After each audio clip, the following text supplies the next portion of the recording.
오늘 회담에서는 방문단의 규모입니다. 그러니까 선수단이 몇 명이 오고 또 관련된 기자단이라든가 태권도 시범단, 대표단들이 몇 명이 올지가 아직 정해지질 않았습니다. 또 그 아이스하키, 여자 아이스하키 단일팀 구성 문제, 또 한반도기를 사용할지 우리 태극기를 주장하고 있는 일부 의견도 있는데요. 이 부분 문제, 또 체류비 지원은 대북 제재에 걸리지 않아야 되는데 이 부분은 어떻게 지원을 해줄지에 대한 합의가 좀 있어야 될 것 같습니다. 자, 지금부터 문성목 한국국가전략연구원 통일전략센터장 그리고 홍현익 세종연구소 수석연구원과 함께 자세한 내용 살펴보겠습니다. 안녕하십니까? 안녕하십니까? 예. 자, 일단 천혜성 차관 얘기부터 듣죠. 오늘 실무회담 우리 수석 대표죠. 천혜성 통일부 차관 아침에 출발할 때 발언 잠깐 듣고 시작하겠습니다. 남북 고위급 회담의 합의 결과에 따라서 북한의 평창 동계올림픽 그리고 평창 패럴림픽 참가와 관련된 실무 절차 문제를 중점적으로 논의할 생각입니다. 북한의 평창 동계올림픽 참가로 인해서 평창올림픽이 명실상부하게 평화올림픽으로 자리매김할 수 있도록 하고 그리고 남북관계 개선과 한반도 평화 정착의 계기가 될 수 있도록 상호 존중과 이해의 정신을 바탕으로 차분하게 협의에 임하도록 하겠습니다. 다녀오겠습니다.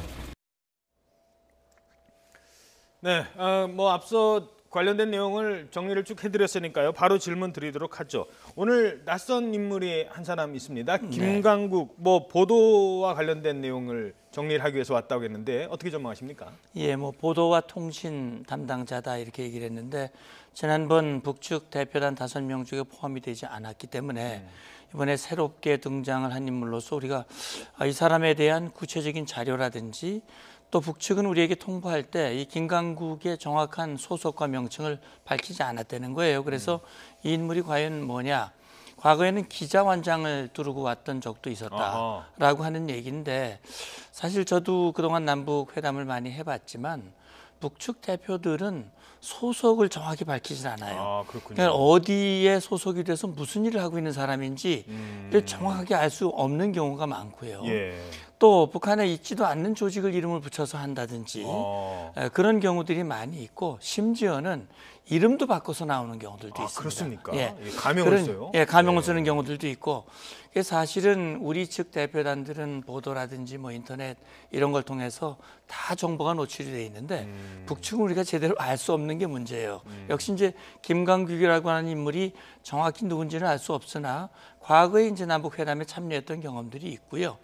지금 보도에 나왔듯이 역시 북측 대표단이 내려오기 위해서는 통신 문제도 필요하고 신변 안전 보장 문제도 필요하기 때문에 제가 볼 때는 그것과 관련된 이를테면 북한의 보위부라든지 그런 인원일 가능성이 저는 있다고 봅니다. 예.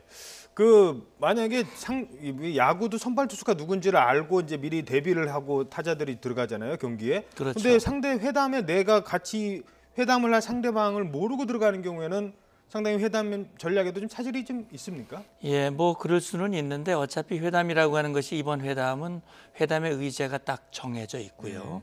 그다음에 이 회담의 거는 국민들의 기대, 국제사회의 주목, 특히 양측의 최고 지도자의 의지가 담겨져 있는 회담이기 때문에 대표가 이렇게 바뀌거나 정확히 누군지를 알지 못한다고 해서 우리가 무슨 불이익을 당하거나 그럴 것 같지는 않습니다. 예, 알겠습니다.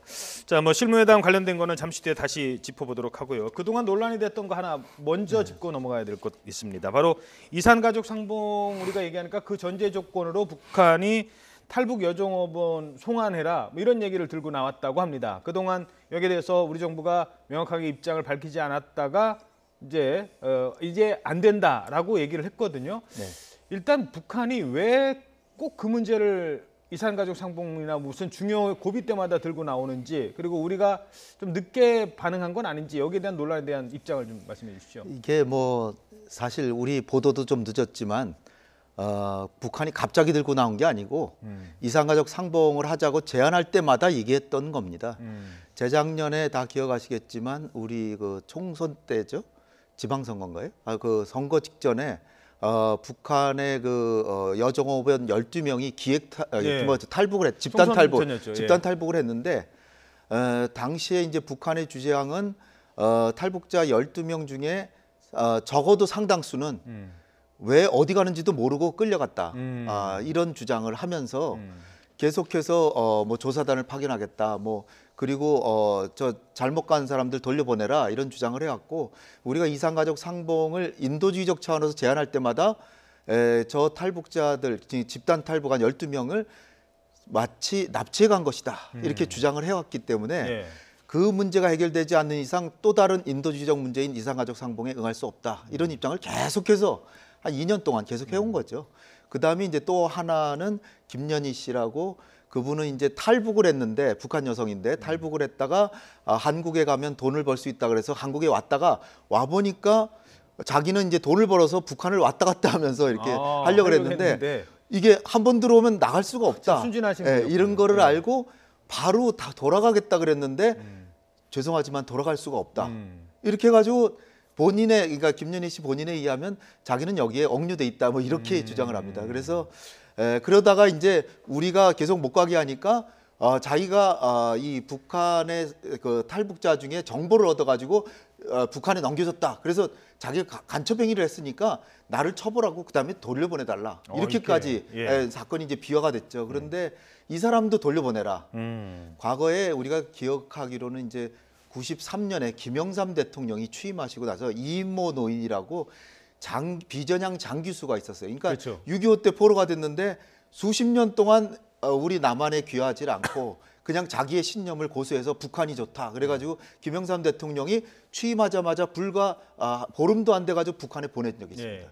그거와 이제 비슷한 사례인데 본인이 원한다면 보내줘야 되지 않느냐 이런 취지로 이제 얘기하는데 결국은 이것이 엊그제 얘기한 것이 아니라 과거 한 2년 동안 계속 얘기하다가 요번에 사실은 이산가족 상봉이 우리가 좀 기대를 하고 있었는데 안 된 이유를 따지고 보니까 저런 이유를 북한이 대더라. 그래서 얘기를 한 겁니다. 그래서 어떻게 보면 민변 같은 진보적인 변호사들은 그 탈북 여종업원들을 좀 접견이라도 해서 진짜로 자의로 왔는지 확인이라도 하면은 좀 좋겠다라고 그러는데 정부에서는 아직 좀 그런 것도 안 해주고 있기 때문에 이 문제가 상당히 좀 복잡한 문제입니다. 그래서 우리 정부에서는 지금 남북 관계가 잘 돼가는데 거기서 갑자기 이 문제를 개입시켜서 하다가 남북 관계가 꼬일 수도 있고 완전히 그 평창 올림픽 이 큰 그림이 파탄날 수도 있기 때문에 일단은 좀 상황을 보자 이런 태도를 보이는 걸로 저는 알고 있습니다. 그 탈북 요종 문제에 대해서는 어떻게 생각하십니까? 간단하게.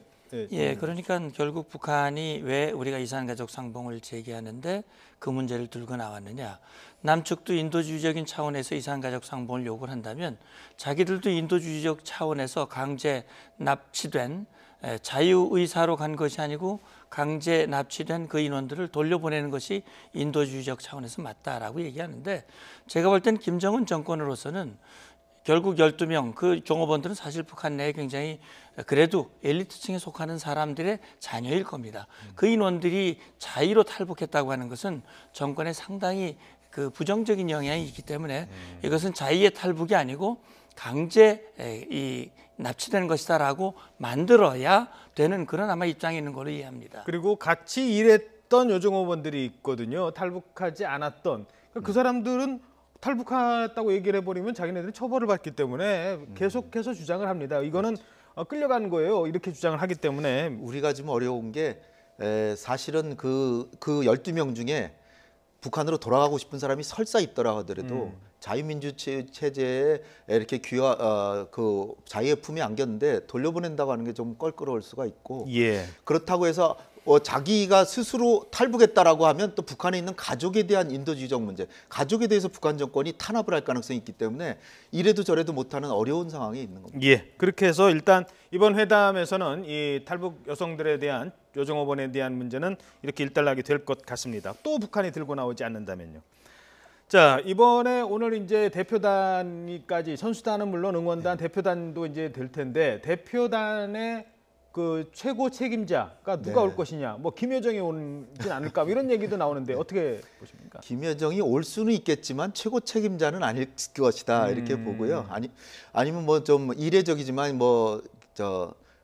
북한 김영남 최고위원회 상임위원장을 보내서 다른 정상급 외교를 한다든지 김영남은 이제 제재 대상이 아니거든요. 근데 제일 가능성이 높은 게 최희라고 해서 국가체육지도위원회 위원장 최룡해로부터 넘겨받은 사람인데 그 사람이 직함상으로는 본래 그 사람이 와야 되는 것 같은데요. 그런데 이제 정치적인 의미를 둔다 그러면 최룡해를 보낼 수 있는데 최룡해는 이제 다 아시다시피 우리 정부가 단독 제재로 제재를 한 사람입니다. 근데 그 제재가 뭐 경제 거래 금융 제재일 뿐이니까 이렇게 평화 목적으로 올림픽에 오는 거는 상관없다. 뭐 이렇게 해석하는 제공해 주는 건 괜찮다. 예. 예. 그 제재는 했지만 평화 목적으로 오는 거니까 그 용납된다. 이렇게 생각하시는 분이 있는 반면에 우리 제재를 스스로 깎는 결국 국제 공조를 우리 스스로 해치는 거다. 이런 논란이 있을 수 있기 때문에 최룡해는 안 올 수도 있고 김여정이 온다면 뭐 뜨거운 각광을 받을지 모르지만 각광이라서 환영한다는 얘기가 아니라 언론의 관심이죠. 관심은 뜨거울 테고 또 이방카가 또 올지 모르니까 그 그런 얘기가 나오고 있어요. 트럼프와 김정은의 대신 접촉이 있을 수도 있다 이런 생각이 있는데요. 제 생각엔 최룡해 정도까지는 올 수도 있을 것 같긴 합니다. 예, 네. 알겠습니다. 그리고 또 하나가 이제 지금 방문 경로인데요. 예술단은 그 140명이 판문점을 통해서 내려오기로 했어요. 네. 그게 정치적으로 어떤 의미가 있느냐에 따라서 여러 가지 논란이 있을 수 있습니다. 왜 개성공단 그 좋은 길 놔두고 그쪽으로 넘어오느냐는 의견도 있고 그것 자체가 상징이 될 수도 있다고 하는데 140명은 그렇게 넘어온다고 하더라도 나머지 다 합치면 한 400명에서 500명이 될 것으로 추정되는 전체 선수단 여기에 대해서는 아직 정해진 게 없거든요. 그렇죠. 어떻게 보십니까? 예, 그런데 이제 이미 북한 언론에서 암시를 한 게 있어요. 다시 말하면 평양에서 출발해야 할 열차와 버스는 아직 평양에 대기하고 있다라고 하는 것은 버스와 열차로 올 것이다라고 하는 것을 암시하는 표현일 수도 있거든요. 지금 아마 그 140명의 예술단이 판문점을 통해서 오는 것은 일단 공연 장소가 서울이지 않습니까? 그다음에 강릉이기 때문에 일정이 어떻게 잡힐지는 모르지만 서울을 거쳐서 강릉을 간다면 그렇다면 일단 서울로 오는 것이기 때문에 어쨌든 말씀하신 개성공단을 경유해서 올 수 있는 우리 남북 출입 사무소, 남북 관리구역으로 오는 방안, 판문점 JSA를 통해서 오는 방안인데 그러면 왜 이쪽 경로를 놔두고 판문점을 북한이 택했느냐? 어떻게 보면 껄끄러울 수도 있는데 오총성이 넘어왔던 자리고, 그렇죠. 또 사실은 총성이 울렸던 얼마 전에 총성이 울렸던 곳이잖아요. 그럼요. 총성이 울렸던 곳이고 어떻게 보면 그동안 북한이 제일 그래도 껄끄러워했던 것이 유엔사, 미국. 또 거기는 유엔 사령관이 직접 관할하는 그런 곳인데 왜 거기를 선택했느냐라는 의문점이 들지 않을 수는 없는데. 아마 그건 북한 내부적으로 뭔가 실무적인 문제가 있을 수 있습니다. 제 생각으로는 지금 이쪽 개성공단 남북관리구역은 이미 사용을 안 한 지가 벌써 2년 가까이 되거든요.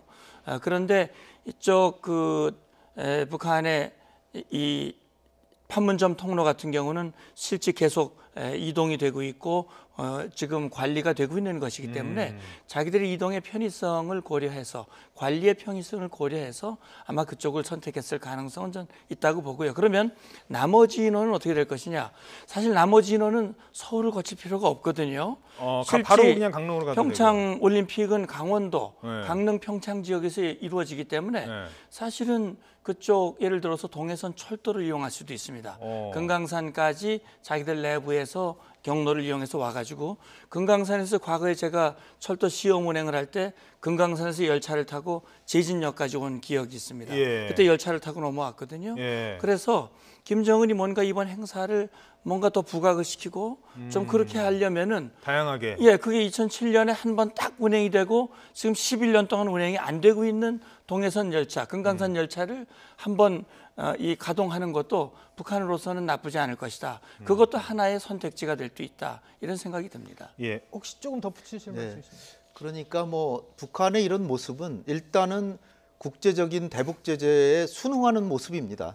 왜냐하면은 뭐 최문순 강원지사께서는 유람선을 보내주겠다는데 이게 국제 제재에 어긋난다 이런 얘기가 있고 고려항공을 타고 와도 항로도 지금 고려항공도 제재 대상이니까 육로로 온다는 건 일단 국제 제재를 받아들이는 모습이고요.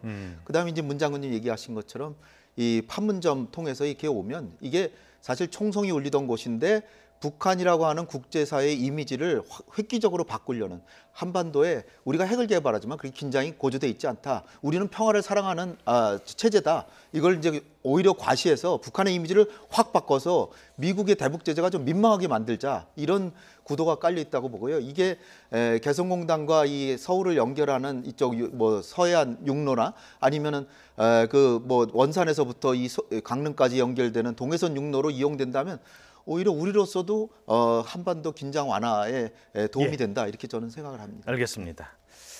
아직까지도 정치권에서 논란이 되고 있는 두 가지 문제 간단하게 더 짚어보겠습니다. 하나가 공동 입장을 만약에 한다면 그때 깃발을 한반도기를 할 것이냐 아니면 우리는 태극기를 들어야 될 것이냐라는 얘기가 나오고 있는데요. 어떻게 네. 보십니까? 저는 뭐 사실 한반도기를 가지고 지금 정치권 일부에서 문제 제기하는 건 전 잘못됐다고 봅니다. 왜냐하면은 이 한반도기라는 거는 이미 2000년에서 2007년까지 공동으로 사용했던 경험이 있고요. 그 전에 이미 노태우 정부 때 1990년에 베이징 아시안 게임 때 공동응원단이 이미 사용한 겁니다. 그러니까 과거에 보수 정부에서도 많이 사용했고, 작년에 그 강릉에서 이 동계 그 아이스하키 여자 선수권 대회 있었을 때 그때도 같이 한반도기를 응원해서 남북한이 같이 응원한 적이 있거든요. 박근혜 정부 때입니다. 그렇다면 박근혜 정부나 노태우 정부 때는 뭐 완전히 뭐 남북 화해 상징으로 쓰다가 이제 진보 정부가 들어오니까 이건 안 된다. 이거는 좀 어떻게 보면 정치 논리가 아닌가 저는 생각되고요. 이런 거는 그냥 과감하게 인정을 해주고 그 다음에 진짜로 엄하게 따져야 될 거를 전 따져야 된다. 전 그렇게 봅니다. 예, 장관님 어떻게 보세요? 예, 그러니까 말씀하신 대로 지금 한반도기라고 하는 것은 평창올림픽을 평화올림픽으로 만들고 남과 북이 하나가 되는 화해의 상징, 평화의 상징으로 한반도기를 들고 입장하는 것이 바람직하다라는 것이 지금 이제 한반도기를 지지하는 입장이고요. 그걸 반대하는 국민의 여론은 역시 평창올림픽은 30년 만에 대한민국에서 열리는 올림픽이고 적어도 다른 데서 사용했던 것은 우리가 주최국이 아니었기 때문에, 그런데 이 평창올림픽은 우리가 주관하는 개최국으로서 태극기를 들고 입장하지 못하고 한반도기를 들고 입장하는 것이 그것이 아쉬운 부분이고, 한편으로는 김정은과 북한이 다 만들어 놓은 이것을 올라타가지고 마치 편성하는 것 같은 그런 인상을 주는 것이 결국 우리 국민 정서에 좀 부합되지 않는다라는 측면인데, 저는 순기능도 있다고 봅니다. 그래서 만약에 그렇게 합의가 된다면 그런 방향으로 하더라도 우리의 주최국이라고 하는 것을, 개최국이라고 하는 것을 분명히 보여주는 그런 조치들이 함께 병행될 필요가 있다고 봅니다. 예. 잠깐 짧게 한 말씀만 더 드리면, 대형 태극기가 처음에 입장을 하고요. 이거 개최국이기 때문에 마지막에 우리 선수단 올 때만 한반도기를 들고 오는 거고, 그다음에 올림픽 때는 한반도기를 아직 우리가 올림픽 88 올림픽 때는 안 썼죠. 그러나 90년 아시안 게임, 92년 대구 유니버시아드 대회 때는 한반도기를 썼습니다. 그러니까 올림픽이기 때문에 또 태극기를 선수단 입장할 때 해야 된다라고 하신다면, 그러나 그 개막식 맨 처음에 주최국으로서 대형 태극기가 먼저 들어오기 때문에 태극기를 사용 안 한다 그런 거는 그건 잘못이고요. 예. 그 아이스하키 대표팀 공동 대표팀을 만들면 거기서 만약 우리가 메달을 따면 아마 한반도기가 올라가겠죠. 그러나 나머지 모든 대회에서는 태극기가 올라간다. 그렇게 생각하시면 될 것 같습니다. 예. 그러니까 뭐 예를 들어서 아이스하키 같은 경우는 이제 북한 선수들이 참가를 한다면 거기서 우승을 한다면 네. 금메달 따면 거기서 한반도기가 한반도기가 올라가겠죠. 올라가겠지만 예를 들어서 쇼트랙에서 우승했을 때는 우리 태극기가 당연히 올라간다. 태극기가 올라가죠. 그리고 한반도기를 아예 빼자는 게 아니라 입장할 때 태극기를 아예 빼자는 게 아니라 입장할 때 한반도기를 쓴다 하더라도 이 행사가 대한민국에서 열리는 걸 알리는 태극기가 입장 개막식에 곳곳에 나온다면 그러면 괜찮지 않겠느냐. 만약에 우리가 태극기를 계속 고집한다면 그럼 북한은 인공기 들어야 되나요? 약간 이제 그런 문제도 있을 수 있을 것 같습니다. 아이스하키 얘기를 계속 저희들이 하고 있는데요. 어제 정부가 뭐 우리 선수단 빼지 않는다. 그래서 5명 정도, 6명 정도 북한 선수단이 추가로 들어오는 거다. 전력에 문제 없다라고 했는데 이 아이스하키 대표 감독은 전력에 문제가 있다. 이런 얘기를 했거든요. 일단 선수단, 이게 올림픽이라는 게 평화의 상징이기도 합니다만 선수 입장에서는 4년간 피땀 흘린 노력의 결실을 맺는 자리이기도 합니다. 이 두 가지 측면 다 고민이 되는 것 같아요. 사실 북한이 하계올림픽은 몰라도 하계올림픽의 역도라든지 뭐 좀 센 종목들이 있거든요. 근데 동계올림픽은 사실상 금메달을 따본 적이 없어요. 그러니까 북한과 공동팀을 한다고 하는 것이 국제사회의 한반도의 평화와 남북 간의 평화 공존을 진짜로 상징하는 걸 아주 극명하게 보여주는 거기 때문에 예. 정치적 효과가 매우 크다. 그런데 이 기술적으로 보면 그 선수들에게는 좀 부담이 될 수도 있다. 그러나 이게 한 경기만 하는 거 아니고 여러 경기를 하는데 1분씩 왔다 갔다 하면서 막 나가니까 우리 선수들의 출전 시간이 5분 나갈 거를 3분으로 좀 줄어들긴 하겠지만 결국 그 정도는 절충해서 하는 두 가지 효과를 다 노릴 수 있지 않을까 봅니다. 예. 예, 그러니까 말씀하신 대로 이 정치적인 논리와 순수한 스포츠 논리 이 속에서 두 가지를 함께 이루어야 하는 그런 이제 어려움이 있는 거거든요. 여기서 이제 한 가지 문제는 이렇게 하는 과정에서 선수단과의 소통이 좀 부족했다고 하는 문제가 지적이 되더라고요. 예. 지금이라도 선수단과 충분한 소통을 통해서 이것이 선수단에게는 불이익이 아니라고 하는 것, 실제 그런 조치들이 함께 이루어지는 것이 저는 바람직하다고 봅니다. 예, 알겠습니다. 그 이낙연 총리가 괜히 그 아이스하키 선수들은 메달권과 거리가 없다 이런 얘기를 안 했으면 하는 생각이 좀 들기도 합니다. 조금 전에 오늘 오전 회의가 끝났다고 합니다. 오전 회의가 끝났는데요. 천혜성 차관 얘기로는 진지한 자리가 됐다. 그리고 실무적으로 현재 진행하고 있다라고 얘기를 했습니다. 앞서 관심을 끌었던 김강국은 조선중앙통신 기자인 것으로 알려지고 있습니다. 이어지는 뉴스에서 전해드리죠. 두 분 고맙습니다. 감사합니다.